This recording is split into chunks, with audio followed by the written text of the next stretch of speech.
Hi, my name is Professor Yael Fisher. I'm the rector of Achva Academic College, which is located in the southern part of Israel. We're going to talk in the next few minutes about the art of presentation, not only a PowerPoint presentation, but we will address that as well. We're actually going to talk about how we stand in front of audience, what do we say, what don't we say, when do we say what. So let's start. When we start a presentation, we have to ask ourselves the famous 5 W questions. We start with why, and then we say, okay, what is actually our goal for this presentation? What do we want to see at the end of it? What do we want our audience to remember after it? Can we stand behind what we're going to say? Behind the words, we're going to give facts. Do we really know the facts? Do we understand the facts? And of course, do things actually match the target audience? Who are we going to talk to, or who are we going to make this presentation before? So that's the why question. And now we're going to go to the what question. The first thing that we have to remember at this stage is we have to write down on a piece of paper, just take a blank piece of paper, write down everything that comes up to your mind about your presentation. Doesn't matter if you think this has to be at the beginning, if this has to be at the end. Just write down everything. And then we go to the who question. And we say, okay, who are the characters that actually are going to sit and hear our presentation? What language do they speak? We're going to have this conference in English. Are there English speakers? Will I have to actually speak all the time in English? Maybe a few words in a different language and then translate it? Make sure you know exactly who's going to sit in the room. And then, if I want to come to some kind of a decision, is the decision makers, or are the decision makers sitting with us in the room? Because to sit in a presentation saying, let's decide about what is going to be the length of a class, for example, but the principal is not sitting with us, I can't ask this question. There'll be no point of the discussion. The other thing is, how are actually my audience going to sit? Now we have a room which I'm not sure you can all of you see, but it has like something similar to a round table. Is it going to be a round table? Are people going to sit in rows? Because then it's a different kind of lecture. When they're sitting near a round table, I have to move my eyes like that and make sure. But when we're sitting in rows, maybe I just have to, move from left to right, but I have to know exactly how the room is going to be set for. The fourth question is where. Where actually is my lecture going to be? What is the environment? Is it going to be a light room? Is it going to be a dark room? Is it going to be a small room? Is it going to be, am I going to stand on stage or a podium? Again, we're talking about the table part. If we'll see here, this is an example of a kind of room which I can give lectures. But I don't know if the room where I'm going to give my lecture is going to, what kind of room is it going to be? Go in at least 15 minutes before you start any lecture. Look around. Say, okay, that's the place I'm going to talk. Where exactly do I have to insert my disc and key? Is my presentation ready already? We'll talk about it later as well. But look around. See how it looks. See if you feel comfortable walking, maybe sitting. You can sometimes even sit on a table and it's fine. You can sit like this, but depends who your audience is.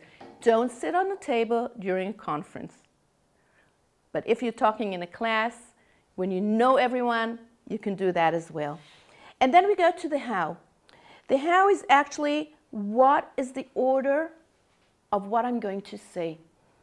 That means if I go back to what, now I start to prioritize it. What is going to be the first thing I'm going to say? What is going to be how I'm going to end the presentation. So remember, we have 5 questions because this is the main part. Never start a presentation before really preparing for this presentation. Now we're going to the next thing. When we give a presentation, we actually have the audience, which is all of you sitting right here now. We have the presenter, which is me, and we have the content. These are the three only things that matters during a presentation. Now I'm going to say something that I'm not sure that all of us are going to be happy about what I'm going to say, especially the teachers that are sitting here around the tables. The voice intonation plus the body language are larger than the value of words. When I say that, I mean that the way the audience actually, the perception of the lecturer is body language, 55%. Intonation, 38%. And the content, only 7%. Now imagine we're standing in a classroom, okay? Most of us are teachers or educators. We're standing in a classroom. We speak for an hour and a half. We talk about World War II. We're really into it. But if I'll speak, for example, you know, World War II started at, or for example, I'll look with my eyes down, or I'll sit in a chair and not move. They won't remember anything of that. But if I'll use my hands and I'll smile when I have to smile, don't smile if you don't have to smile, all that they'll remember much more than any words said in a lecture. So that will mean that when you go back to what I'm actually going to say during the lecture, you have to make sure that you're saying what they want them to remember and saying it how you want them to remember. You have to remember with that very important thing that when you talk, people do much more than just listen to you. Actually, they feel your involvement, your enthusiasm. Do you really like what you're talking about? And at the end of it, you're not just selling your lecture, you're actually selling yourself. So you know, when we have to sell ourselves, let's do the best way we can. Now, let's talk a minute, and as you'll see here, I'm going to show it on the screen. We have here, this is the whole structure of what I'm going to talk to you about. It's going to be the same when you're going to give a lecture as well. So if you just saw it, we went from general, which is up here, and now we're moving to the structure. Now I'm going to talk a little about a structure of presentation, but still I want you all to remember, we're not talking only about a PowerPoint presentation. We're talking about a presentation. So when we talk about the structure, the opening is only 5 minutes. I'll talk about the opening in a second. The content, which of course is the main part of what we're saying, is 80%. And then we do have to have like a summary, a closure, which is 15%. The opening is like a trigger. It's something that has to be like, oh my God, what is she going to tell us about? So I want to give you a very small example. We're going to watch a very short movie just to understand exactly what we're talking about.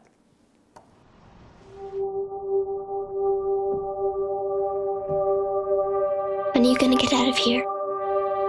In a while. I gotta get back.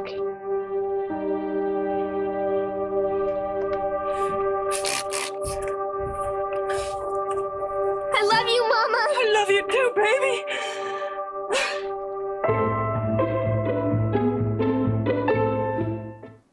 All of us thought that this is going to be like this dramatic prison daughter-mother thing.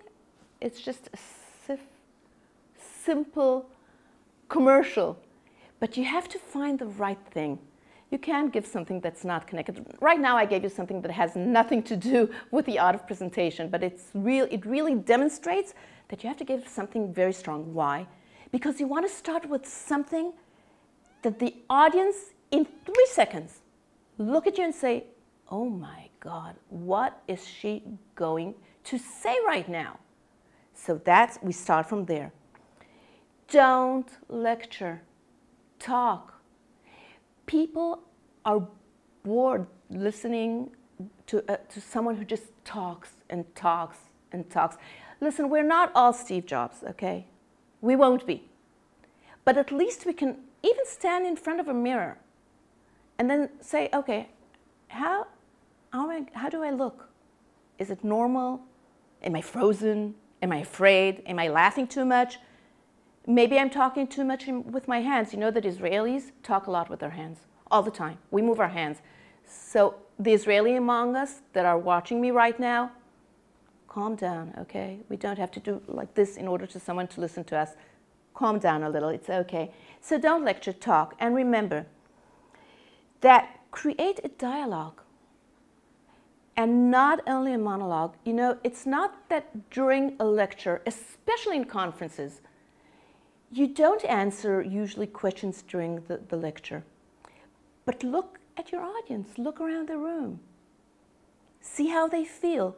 And if you feel they're not listening, do something. Whether it's this or, hey guys, something that will wake them up and will make them listen to what you're actually going to say. Now about the content of any presentation you're going to give. The Pareto rule is a rule that we know from many other areas, but it's the same here in any presentation. 80% of the main things that are going to be in the presentations, only 20 of them are the most important things. How it works, honestly, I have no idea. But when I hear a lecture, I know that 80% I could leave out, and I have to go only to the 20% of the most important things. So now we go back actually to the pen and paper, or you can use the computer, it's fine. And I start writing down. And then I say, okay, what are the important and unimportant things I'm going to talk about during my presentation? Don't feel sorry to leave out things. It's fine. People are not going to remember every word you're saying. But write it down and think about it. The second thing is do some kind of brainstorming.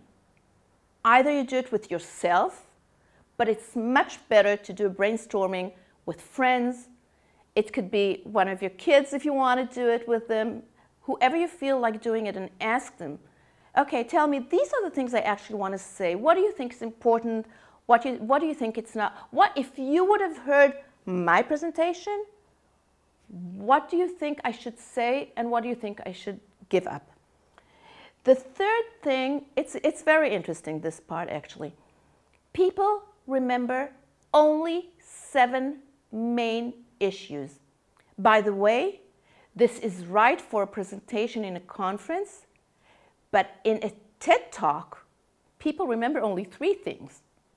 But now we're not talking about TED. Maybe we'll have an opportunity to do that as well. 7 things only. So if you have like a research that has, I don't know what, like 20 important things you actually think they're the most important things in the world, pick up only 7 of them and talk about them. People won't remember more of that. Now we're talking about a hierarchy of ideas. We have our ideas. We know what we want to say. Start with the most important thing you want to say. If we're talking about a research, give the main thing you found out in your research. Don't keep it for the end. Why? Because you already gave some kind of introduction. Now people want to know, okay, that's fine. We heard you, it's great. What is the most important thing you found? And then go down, and we're talking about only 7 main ideas. The last thing is the attention. What do I mean by attention? When you talk in front of a group, you'll see that some people are looking straight at you, but actually you see some kind of a blank look at them. It's the same as sitting in a concert or sitting in a theater, and then all of a sudden, all of the audience clap their hands. And you're looking at them and you say, oh my God, why are they clapping their hands?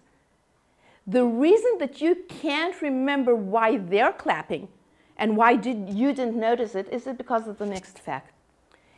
In every lecture, or actually every class we give or anything we do, we have a kind of a wave of attention.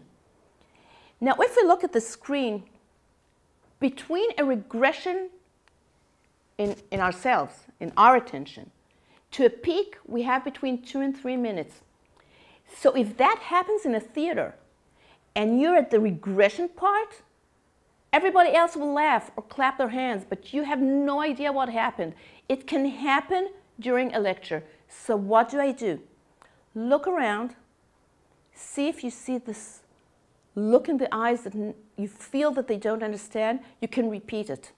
Just to make sure, if it's important, go over it again to make sure, because you remember that we're talking of kind of a wave syndrome. And now, what do I do a minute before? And still, I'm not talking about a PowerPoint presentation. I'm talking about a presentation. A minute before I start my presentation.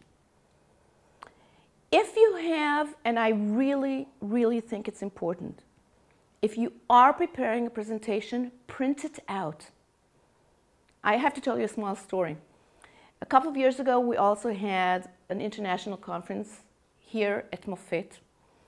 I was the first lecturer in the morning, and I had to do it in English. And as I walked into the class that I had to give the presentation, no electricity in all of Mofet. Nobody knew what to do. And it was like kind of a complicated lecture. I was standing there and I said, oh my God, first lecture, international. What are people going to think about us? I stood up and I said, hi, good morning, guys. We're going back to basic.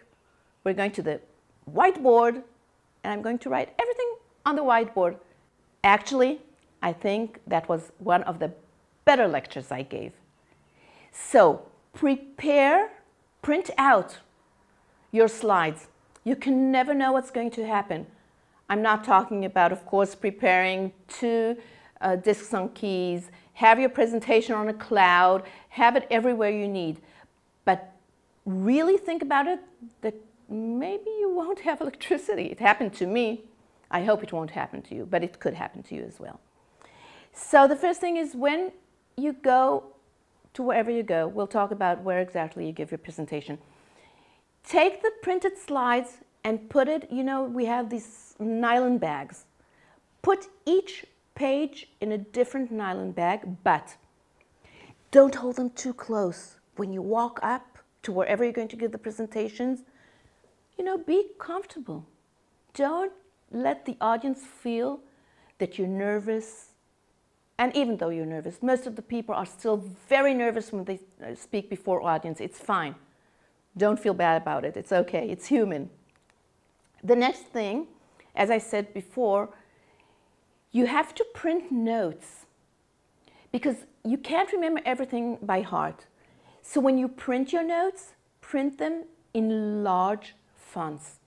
When I say large, we'll talk in a minute about how large fonts actually have to be. But they have to be large enough that if you're wearing glasses or you're not wearing glasses, you can read them. Don't use the regular 12 font of whatever kind of font you're using. At least 16, 18, and double space. Because otherwise you can miss what you really want to do. You have to see it. It has to be clear, not to make you nervous. I said it 2 minutes ago, but I'll say it again. Each printed page in a different nylon, small nylon sack. Because sometimes pages stick together. And I need to make sure that when I turn over a page, if I have notes, they're on a different note, not the same note. And we saw it so many times, lectures, that go and read and say, oh, where? And they have this, they stop a second and they really don't know where they are. Try to avoid that. Walk, if you're talking in front of a podium, walk really confident of your walk. This is interesting. Don't hold very close to your hand, to your chest, anything, okay? It shows that you're really, really nervous. So when you walk right like you're walking to a store or to sit with a friend on a cup of coffee. When you reach either it's a podium or a desk or wherever, before you turn to the audience, stand a second. Give a very deep breath. Something reminds yoga, but it's not yoga. Just inhale and exhale. Not, you know, like the dog breath. I'm not talking about that. Just like breathe in, breathe out. Relax your body, especially if you're not regular to stand in front of audience. It will give you this second to put everything together and be ready before you start your presentation. If you're talking from a podium, don't put your elbows on the podium. For example, like this. It's not only that it's not nice, it's rude. So avoid it. Usually the best thing is to stand, you know, very comfortable, very easygoing. The best thing to do is to put actually the weight between your legs. Not too wide, not too close, but stand very easily between and divide the weight. Usually it's the whatever's comfortable for you. But let the audience feel that you're comfortable when you're speaking, because that's what they want to see. Okay, now I do want to talk about PowerPoint presentations. I have a feeling, I'm not sure about it, but I have a feeling that in a few years, when we'll come to conferences like this one, we're not going to be using PowerPoint anymore. I think we're towards like the end of using PowerPoint presentations. Today we have Doodle, for example. Doodle is the thing that, you know, we see the people standing with the hand and writing during the time we're talking. We have a lot of software dealing today with presentations. But still, most of us use PowerPoint presentations. So let's see like a few tips about it. And as you can see on the screen, we moved now to the tips part. We finished the structure, now we're moving to the tip parts. So the first tip that actually I want to give you is use light background and dark writing. If you use the opposite, like dark background and light writing, it can be only if you have pictures and only a few words. But if you're using a presentation and you want to give data, use light background, dark printing on it.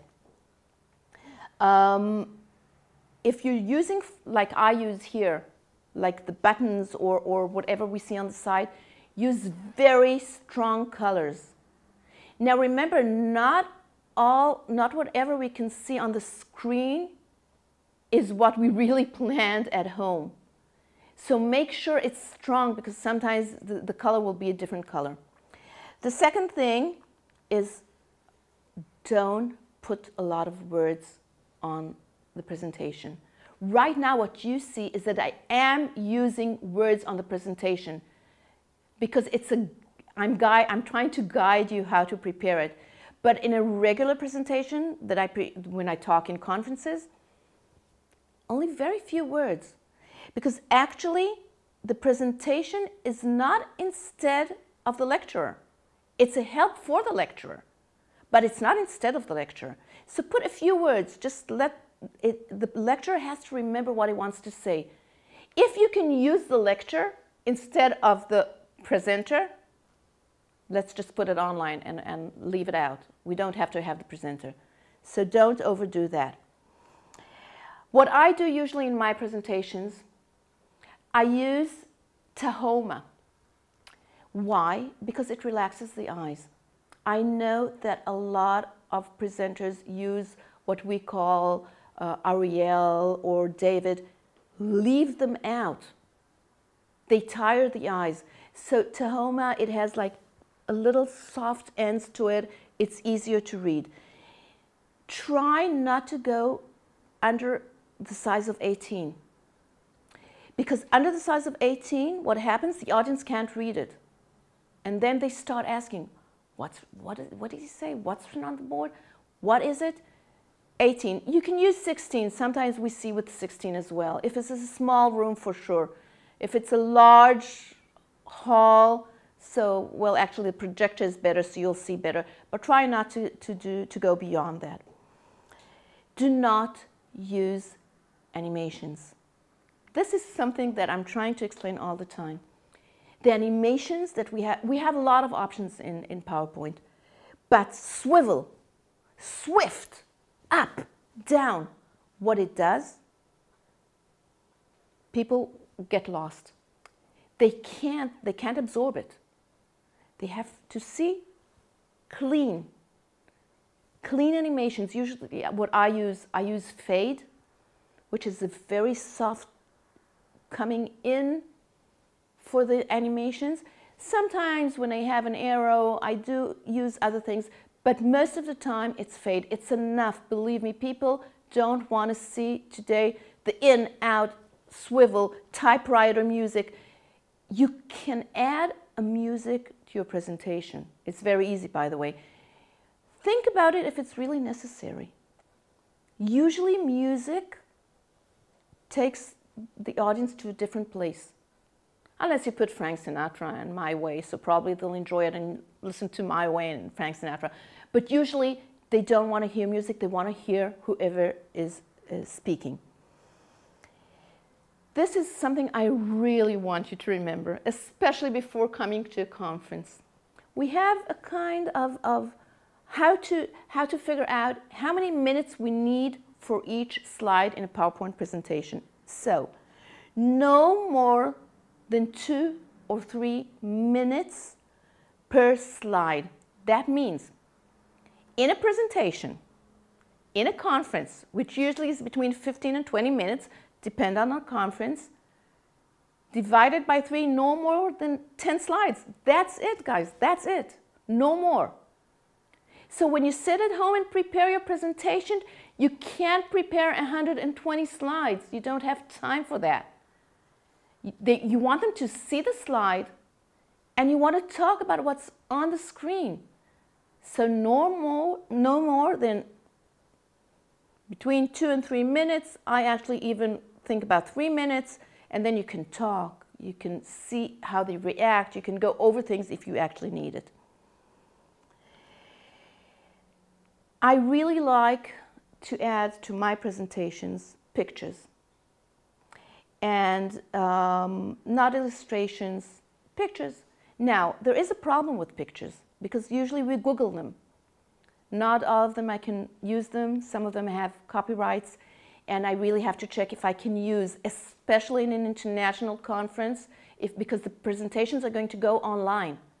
And I have to make sure that all of us use pictures that are either they don't have copyrights on them or that I'm permitted to use them.